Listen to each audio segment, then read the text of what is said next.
हाँ, तो आज हम एक जानी पहचानी कहानी पर बात कर रहे हैं, शेर और चूहा। सुनी तो सबने होगी, है ना? हाँ हाँ बिल्कुल, बचपन की कहानियों में से एक।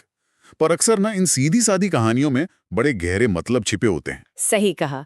और वही हमारा मकसद है आज, कि इस आसान सी लगने वाली कहानी के अंदर जो बातें हैं, उनको थोड़ा खुरेद कर देखें। तो चलिए शुरू करते हैं। बिल्कुल।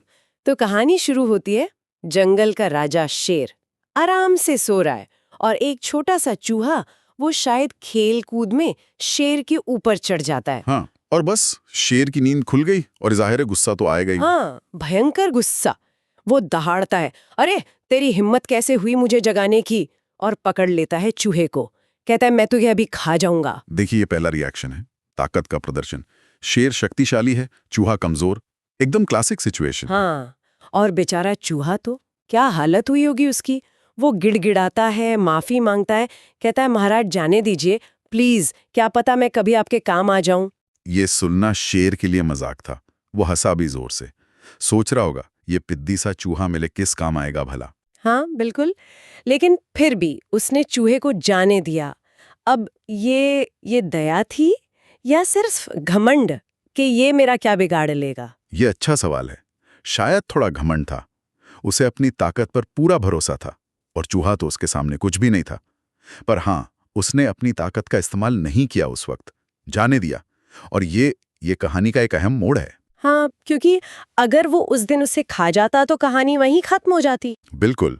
तो उसने उसे जाने दिया, चाहे जिस भी वजह से। और यही से कहानी आगे बढ़ती है। अच्छा, तो फिर आगे क्या होता है? कुछ दिनों बाद?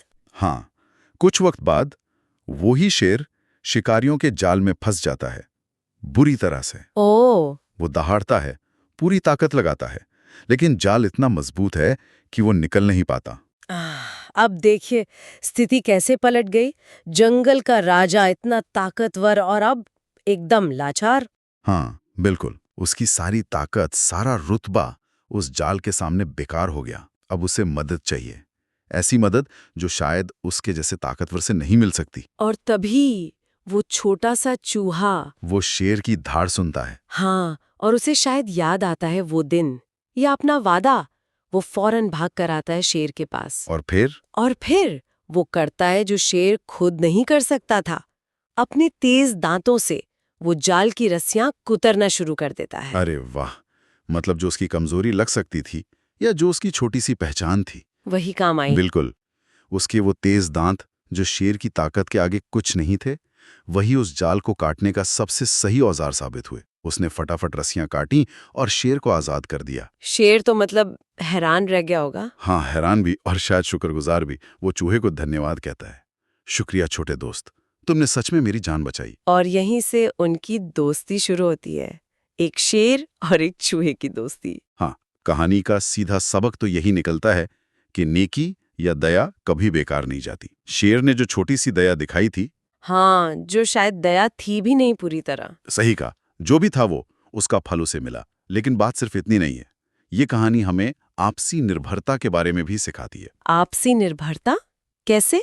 देखिए, कोई कितना भी ताकतवर क्यों ना हो, वो अकेला सब कुछ नहीं कर सकता। और जिसे हम कमजोर या छोटा समझते हैं, आ, उसमें भी कोई ऐसी खूबी हो सकती है, कोई ऐसी काबिलियत जिसकी जरूरत कभी भी पड़ सकती है। ताकत का पड़ा कभी भी झुक सकता है। सही कहा। मतलब किसी को भी कम आंकना ये ठीक नहीं है। हर किसी की अपनी जगह है, अपनी अहमियत है। बिल्कुल। और एक बात और, ये कहानी शक्ति के अहंकार पर भी एक तरह की टिप्पणी है। शेर को अपनी ताकत पर गुमान था, इसीलिए शायद उसने चूहे को छोड़ा।